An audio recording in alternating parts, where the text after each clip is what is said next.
దేవుడి బంధమో కన్న కలలన్నీ నెరవేర్చే తండ్రి వైతివో రెప్పచాటు కన్నీళ్ళే కష్టాలను మోసెరో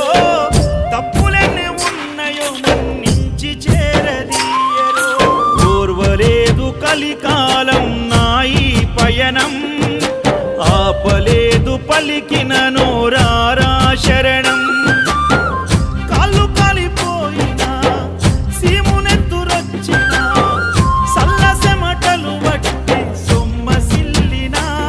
కనిపిస్తే చాలు అంటూ ఆ కలిని మరిచిపోతూ అయ్యప్ప నిన్ను చూడందే కడుపు నిండదు ఎంత దూరమెన్